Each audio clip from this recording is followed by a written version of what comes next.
It says, doctrine creates values. Values form the heart. The heart produces words. Words drive actions. You can see that doctrine or an actions. It begins with doctrine. That little stanza ends with so on the first day of spring in 1857, hundreds of men, women, and children gathered at Beller's Stand in Carroll County, Arkansas, in anticipation to make the long trek west to California. Hustling and bustling among the travelers was a well-to-do, by the standards of the day, team, which we are going to call the Francher Party, named after one of the leaders of the train and his family. Myth and rumor have attempted to paint the Francher Party as a bunch of wild ruffians, but there are a number of reasons to believe this is purely rumor, a sheer fabrication to protect the guilty.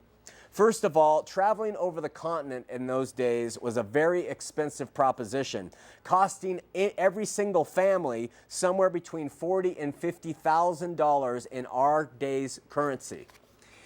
This would remove the ruffian element. Now, there were single cowboys who were going along too, and they could have been more of the ruffian type. But the families that made up the Francher Party were not of that. Additionally, LDS historian Will Bagley states that while most gold rush teams were composed primarily of men, of the Francher train, which had about 140 people, they think, 50 of them were children under 16 years of age, and there were also a great number of women.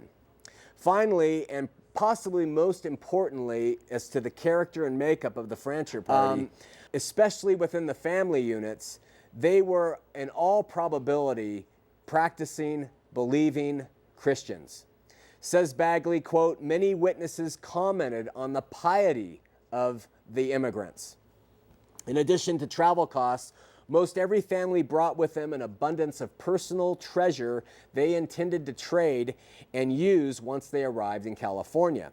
One of these families in the Francher Party, for example, the Mitchells, are said to have carried at least $50,000 worth of goods as barter. To top it all off, the Francher train also drove an enormous group of fine cattle out west with them, most likely over 600 head. So in short, the Francher Party was a traveling, enviable group moving through Utah. The second event that would contribute to the Francher Party being butchered was the fact that the United States government was on its way to invade Brigham Young's territory and restore what they felt was a people and a leader who had become a law unto themselves. According to Bagley, after hearing a speech on Pioneer Day in 1850, an immigrant reported that Mormon leaders, quote, prophesied that the total overthrow of the United States government was at hand and that the whole nation would soon be at the feet of the Mormons, suing for mercy and protection. Such talk was and still is terrifying to people of this country who want to live free of despots and tyranny of any kind.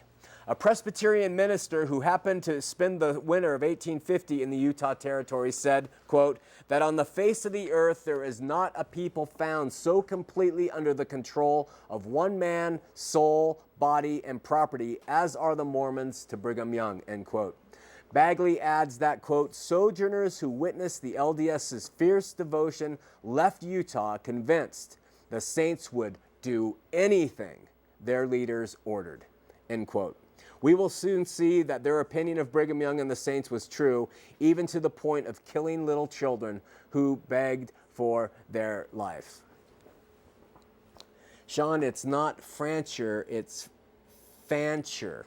That when it was announced that the U.S. government had called their contract to deliver mail and canceled it, and that 2,500 soldiers were on their way, bringing them a new governor and a set of new judges, a scene, quote, of madness and confusion followed. I would imagine in some respects it would have been similar to the response found at Waco and Guyana and Jonestown when news of infiltration was announced. Brigham Young announced that the people constituted a free and independent state to be known no longer as Utah, but by their own Mormon name, Deseret. Heber Kimball called on the people to, quote, adhere to Brigham Young as their prophet, seer, revelator, priest, governor, and king, end quote. And they did. Within 2 months, the Fancher party would experience firsthand what kind of kingdom this king had established. The Mormons stripped for battle and donned war paint to disguise themselves as Indians. Lee had also recruited the local natives to assist them in this attack. They quietly took the Fancher cattle and moved them out of a place that they were and put them down this gully. And then at the break of day on Monday, September 7th, Bagley writes that John D. Lee prepared to avenge the blood of the prophets. Our party was just sitting down to breakfast of quail and cottontail rabbits when a shot rang out from a nearby gully and one of the children toppled over, hit by the bullet. Nancy Huff, a surviving child of the massacre, later recalled that after the initial attack, quote, "Other men dug a ditch around our camp and fortified the best they could. The women and children got in the ditches and were comparatively out of danger," end quote. The immigrants' skill at shooting their rifles so accurately brought an instant realization to the mind of the massacre leader, John D. Lee. He wrote, "Now we knew the Indians could not do the work, and we were in a sad fix." Guards and snipers were staged around the area so the immigrants could not get to water. Then a call was sent out for more faithful LDS to come to the scene and help finish the job the Indians could not do. That the actions of the whites, the Mormons, shocked the Paiute Indians. He wrote, quote, "By Indian standards, they, meaning the Mormons, made no sense. Why had their missionaries told them not to kill and steal, yet now they seem bent on killing every last man, woman, and child? Why charge the immigrant fort again and again? Why not simply take the cattle and leave?" This was in the mind of the Indians. Quote, "The suffering of the doomed company defies imagining. The few details of the 5-day siege recalled by the surviving children only begin to capture the horror of life inside the wagon fort. The smell of dead animals, Lee counted 60 head, and unburied corpses corrupted the late summer air. Fear, hunger, and thirst stalked the camp as the Arkansans waited for the next attack. Completely surrounded and cut off from the water of the spring, the immigrants kept up their courage," recalled Rebecca Dunlap, "fighting like lions. But constant sniper fire pinned down their every move under that hot southern Utah sky, and it must have reminded them that every breath would probably be their last." Militia commanders rang a bell at Cedar City to call out the rest of the Nauvoo Legion to arms.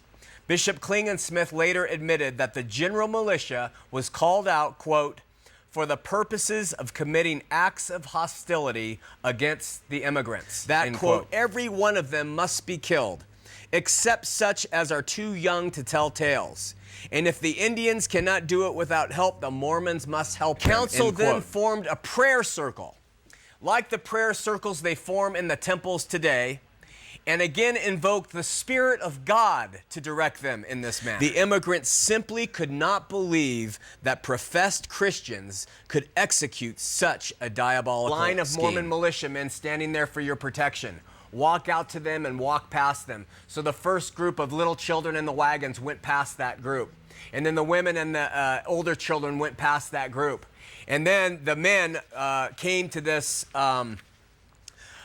waiting line of Mormon militiamen, and the militiamen sided up one with each Fancher man and began to march.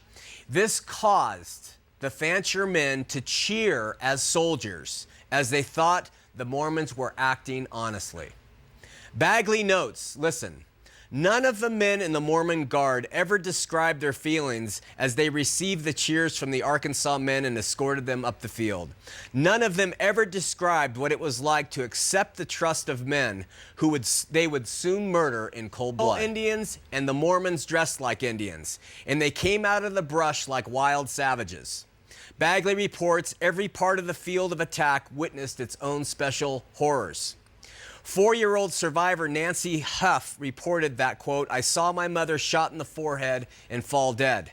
The women and children screamed and clung together. Some of the young women begged the assassins not to kill them, but they had no mercy on them, clubbing their guns and beating out their brains," end quote. Other children gave just as horrific accounts.